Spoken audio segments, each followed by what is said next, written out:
bawa ke Polres Pati, ya kita tunggu-tunggu apa rekonstruksinya, panggilannya itu nanti isinya apa, dalam rangka kejelasan apa gitu. Misalkan saya dipanggil berkaitan dengan apa dan bagaimana gitu loh. Maka tetap kami menyampaikan ke kepolisian laporan-laporan itu biar kepolisian menyimpulkan sendiri dan menyelidiki sendiri.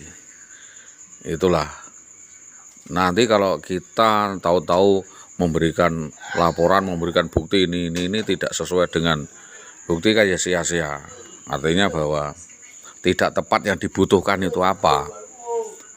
Akhirnya kita dianggap mencari-cari salah orang, atau karena banyaknya bukti itu bukan merupakan bukti, justru nanti kami dianggap merekayasa, repot itu. Padahal fakta di lapangan memang seperti itu, adanya kejadian extraordinary, diantaranya adalah extraordinary crime, yaitu ada unsur vendor, ada unsur turut serta, penyertaan, ada unsur pelaku, ada perancang dan pelaksana, eksekutor, dan kejadiannya di Mojolawaran Gabus melibatkan oknum-oknum anggota polisi. Kalau itu diungkap dan dikembangkan, mungkin banyak yang terlibat, Pak, itu. Dan memang betul banyak yang terlibat. Dan yang sudah saya sebutkan adalah Jayus Setianto, AST, dan BBPM. Ini 3 orang ini yang dimungkinkan mendanai dan men-setting adanya kejadian itu, yang targetnya adalah membunuh saya. Jadi kejadian percobaan pembunuhan kepada saya itu sudah terjadi berkali-kali. Yang paling parah adalah kejadian di Karangwotan, di Jalan Desa Kopek waktu itu, yang dikeroyok oleh banyak orang yang pakai celurit itu. Nah, itu silakan didata, dan siapa yang menyuruh dan lain sebagainya, tentu itu investasi lapangan dan investigasi. Silakan dimintai keterangan tentang dibuangnya sepeda motor saya di persawahan waktu itu. Ini jadi saksi. Yang selanjutnya adalah kejadian percobaan pembunuhan di Jalan Sugian sampai ke Bolambang, di mana saya dicegat oleh Jayus dan saya dikebuki. Ini sudah saya sampaikan di Lidik 2 sebagai data. Terus yang baru-baru ini yaitu percobaan pembunuhan kepada saya di Jalan Botok, ya, Jalan Botok Winong, ya, Jalan Botok Winong. Penabraknya tidak dikenal. Saya langsung terlentar. Setelah itu penabraknya lari dan tidak jelas, kayak sudah direncanakan gitu.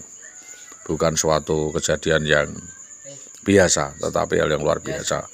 Tapi saya tetap memperjuangkan nasib saya ini agar supaya ada penelusuran dan investigasi lanjutan dan kesimpulan bagaimana upaya penelusuran dan investigasi atas kasus demi kasus, dan rekonstruksinya dan kesimpulannya, sehingga ada langkah-langkah yang dapat ditentukan atau jenis-jenis hukuman atau pasal-pasal yang bisa ditetapkan atas para pelaku tersebut.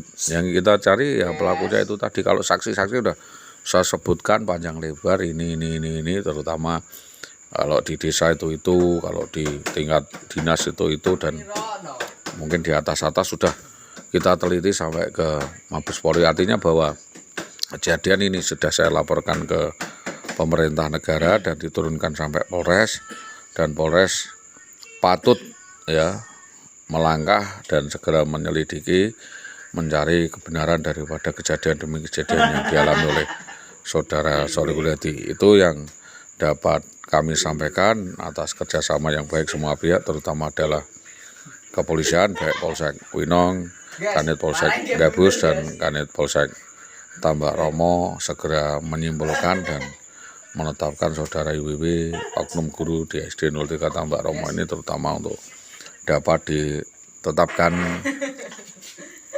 sebagai tersangka. Rangkaian kejadian mulai dari dugaan meracun